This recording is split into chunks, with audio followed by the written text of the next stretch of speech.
कभी सोचा है, युद्ध की शुरुआत पहला तीर नहीं करता, ना पहला शब्द करता है, ना ही पहला कदम करता है। युद्ध की शुरुआत होती है एक ध्वनि से। कुरुक्षेत्र के मैदान में जब सब कुछ स्थिर है, मानो हवा भी सांस रोके खड़ी है, तब भीष्म पितामह अपना शंख उठाते हैं और उस एक शंखनाद के साथ सिर्फ युद्ध शुरू नहीं होता, इतिहास की दिशा बदल जाती है। आज भगवत गीता अध्याय 1 पाठ 5 में हम जानेंगे भीष्म पितामह का शंखनाद, युद्ध का आरंभ। शंख सिर्फ युद्ध का सिग्नल नहीं होता, शंख होता है धर्म का घोषणा पात्र। जब शंख बजता है तो इसका मतलब होता है कि अब विचार समाप्त, कर्तव्य प्रारंभ। भीष्म पितामह जानते थे कि अब ये युद्ध रोका नहीं जा सकता, इसलिए उन्होंने शब्द नहीं बोले, ध्वनि को बोलने दिया। भीष्म का शंखनाद सिर्फ बाहर का नहीं था, वो अंदर का भी प्रकाश था। एक तरफ पांडव जो धर्म पर खड़े थे, दूसरी तरफ हस्तिनापुर का वचन, राज्य का कर्तव्य। भीष्म पितामह थे, वो जानते थे कि कौन सही है कौन गलत।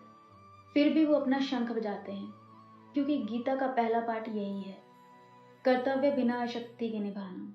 जब भीष्म का शंख बजता है तो धरती कांप उठती है, पर सबसे ज्यादा कांपता है दुर्योधन का मन। ये शंख उन्हें कह रहा था कि मैं हूं तुम्हारे साथ, पर धर्म तुम्हारे साथ नहीं है।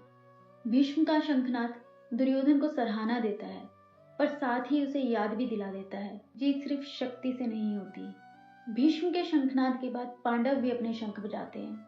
कृष्णा का पंचजन्य और अर्जुन का देवदत्त और नकुल सहदेव के भी शंख। और अब युद्ध सिर्फ तैयारी नहीं, यथार्थ बन जाता है। पांडवों का शंखनाद भय से नहीं, निश्चय से भरा हुआ था। यहाँ एक गहरा संकेत छुपा है। अधर्म पहले शोर मचाता है, धर्म शांत रहता है, पर जब बोलता है तो पूरी दिशा ही बदल देता है। भीष्म का शंखनाद और पांडवों का शंखनाद, ये दोनों ध्वनियां नहीं, पूरा दृष्टिकोण है। आज भी हम सबके जीवन में एक शंखनाद होता है, जब हम डिसीजन लेने से डरते हैं, और जब हम सब जानते हैं कि क्या सही और क्या गलत, पर खड़े होने से डरते हैं। भगवत गीता हमें याद दिलाती है, जब समय आ जाए तो चुप्पी पाप बन जाती है। भीष्म का शंखनाद युद्ध का आरंभ था, और गीता का आरंभ भी वहीं से हुआ, क्योंकि जब युद्ध शुरू होता है तभी ज्ञान का अवतार होता है, और इस ज्ञान का नाम है भगवत गीता। यही है भीष्म का शंखनाद और यही है युद्ध का आरंभ।